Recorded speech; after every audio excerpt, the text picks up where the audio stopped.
Hi everyone! Once again, welcome to our YouTube channel, Research Ready and Student Matters Hub by Doc Lynn. And I'm Doc Lynn. We are going to have another lesson video.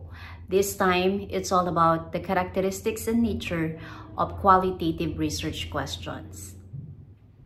Having been learned the importance of quantitative research questions, importante rin na malaman ninyo kung ano ba at papaano ba gumawa ng qualitative research questions.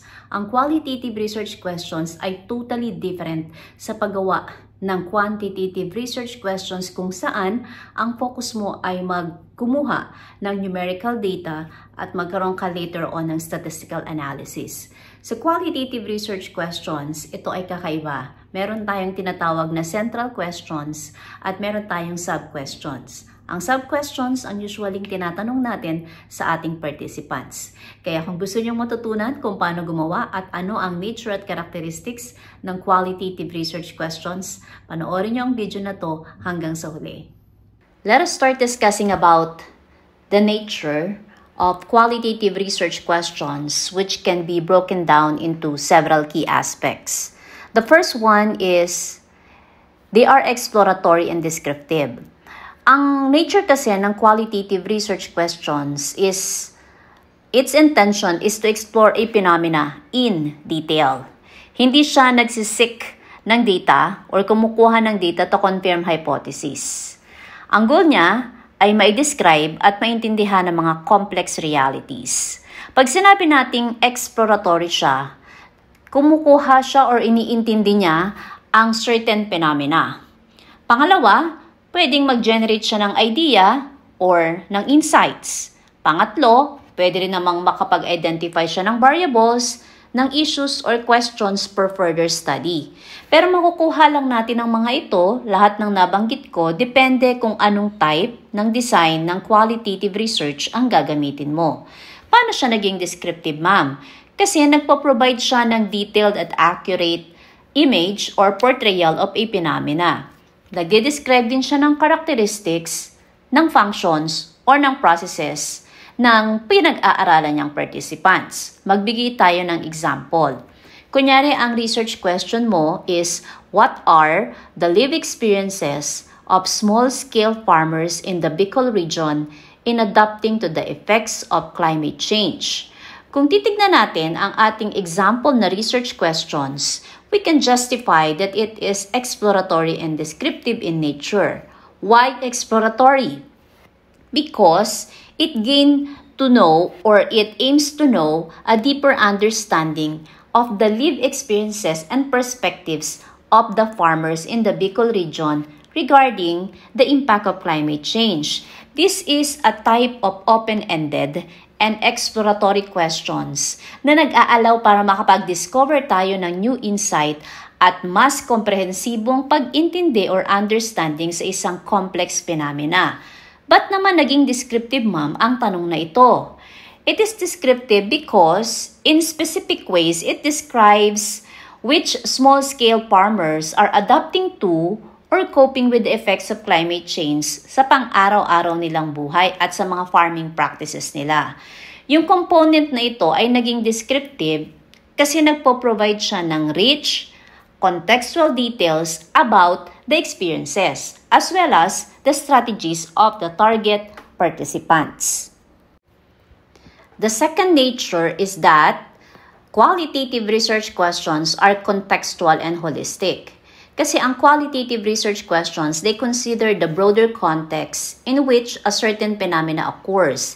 Nire-recognize din niya yung various contextual factors na nakaka-influence sa human behavior.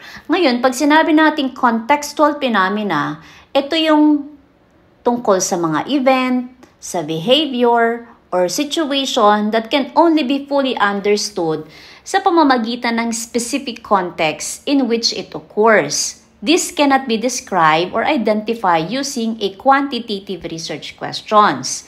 Pag sinabi naman nating holistic, it incorporates diverse viewpoints para makapag-provide tayo ng richer and more comprehensive understanding. Kadalasan, ito ay nanggagaling sa pagkuha natin ng data from various sources such as interviews, observations, and documents.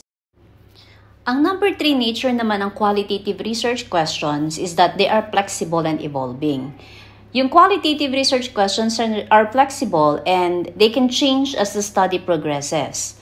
Yung adaptability, nakakatulong siya sa researcher para ma-refine yung focus niya based dun sa mga insights na nakukuha niya habang nagkakandak siya ng study.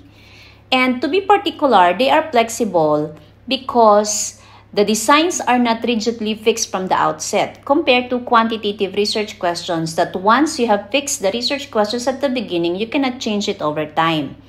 The researchers can adapt methods, questions, and focus based on emerging findings that they are getting or obtaining during the course of their study. It allows for changes in the research plan dahil ito yung response mo dahil nakakakuha ka ng new information or unexpected challenges. It is also evolving because in qualitative research, theories often emerge from the data rather than being imposed at the start. But it's not always the case, depending on the design that you're going to use on your qualitative research study. This is commonly known as the grounded theory approach, which means that the study's theoretical understanding evolves as the data is collected and analyzed. Number 4 nature is qualitative research questions are subjective and interpretive. Subjective in a sense that it prioritizes the subjective experiences of individuals. It also recognizes yung mga experiences that are shaped by personal perceptions, emotions, and context. It also seeks to understand paano ba yung participants na pe-perceive niya at binibigyan niya ng meaning or buhay yung kanyang mga nararanasan. It's also interpretive. It is commonly known as meaning-making. Qualitative research is fundamentally aiming to understand the meanings and interpretations that individuals assign to their experiences. Nag-uncover din siya ng ibig sabihin ng mga meanings, ng symbols, ng metaphors na na-experience at nagamit ng mga participants para ma-describe niya yung kanyang experiences. In order for us to further understand qualitative research questions, let us discuss their characteristics. Number 1 in my list is that they are open-ended. They are not confined to yes or no answers, but they invite detailed, expansive responses. Open-ended refers to a type of data collection method where yung mga tanong mo dinedesign para mabigyan mo ng pagkakataon yung participants mo na may explain in their own words kung ano yung sagot nila. Hindi sila nako-constrained by predetermined answer choices na binigay mo katulad ng sa survey instrument pag gumagamit ka ng quantitative. Open-ended questions facilitate the exploration of complex phenomena. Kasi nga, binibigyan mo ng chance or ng freedom yung iyong participants sa ma-express kung ano yung kanilang insights or yung kanilang perspectives. This always encourages elaboration and storytelling, often leading to the discovery of unexpected themes which you cannot get using a close-ended questions. You might miss some important information. For example, instead of asking, "Do you feel stressed at work?" Using an open-ended question, it might be, "Can you describe your work experience with stress at work?" This allows participants to express their experiences in a more personal way, which can provide later on a richer data for analysis. Ang pangalawang characteristics ng qualitative research questions is that they are focused on processes and meanings.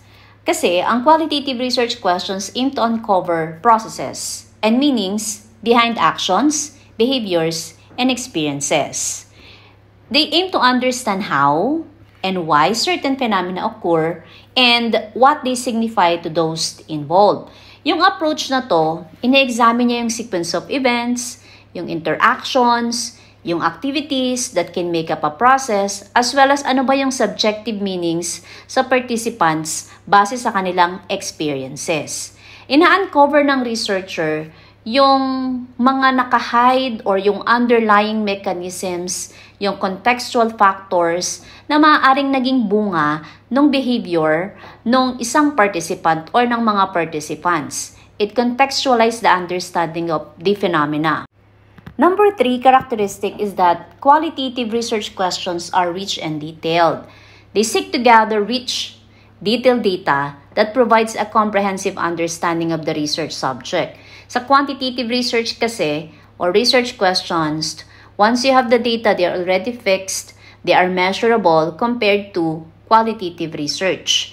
This data aims to capture the complexity at yung lalim ng human experiences and social phenomena which cannot be given by quantitative research.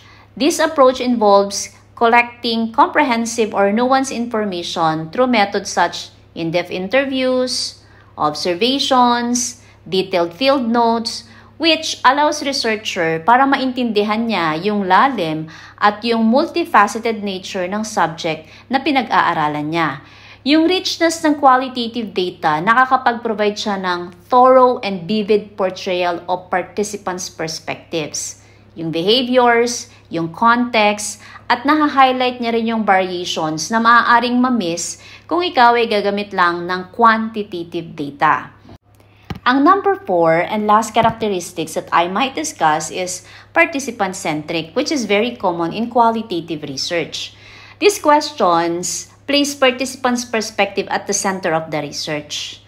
At kadalasan, ito yung nagbibigay ng understanding sa phenomena from the point of view ng participants. It is placing the experiences, perspectives, and voices of the participants at the forefront of the study. Yung approach na to, na-emphasize niya yung understanding ng sitwasyon from the viewpoint dun sa mga taong directly involved dun sa pangyayari. Ini-ensure niya that their stories and insights shape the research finding. Yung research can engage deeply with participants. They often build trust and rapport para ma-elicit niya yung authentic at meaningful responses. Kasi kung hindi mo to gagawin, hindi mo mabibuild yung rapport mo sa yung participants. At ang ending, hindi mo makukuha yung kanilang realistic point of view. Qualitative research honors the lived experiences of the participants, which often captures the subjective meanings attached to the events and interactions. So, makukuha mo lamang ito, yung kanilang saloobin, yung kanilang experiences, at isi-share nila ito sa'yo kung maibibuild mo yung rapport at yung trust ng iyong participants. After you have watched the video, I hope na natutunan nyo kung paano gumawa ng qualitative research questions. At bago natin tapusin ang lesson video na ito, sagutan muna natin ang learning assessment.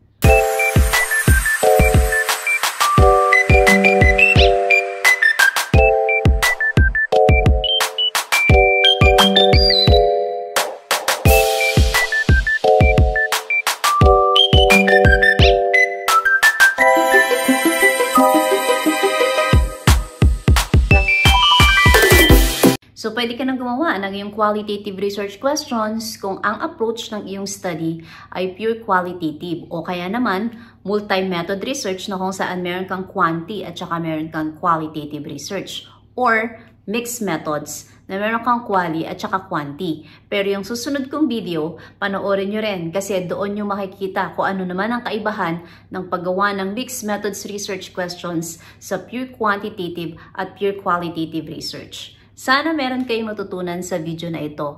And please, share your comments in our comment section para naman makita natin kung paano pa tayo makakapag-improve sa ating YouTube channel. Ganon din, i-share nyo rin ang ating mga YouTube videos sa ating YouTube community para makatulong pa sa mga ibang researchers, lalo na sa mga estudyante na struggling sa paggawa ng mga research.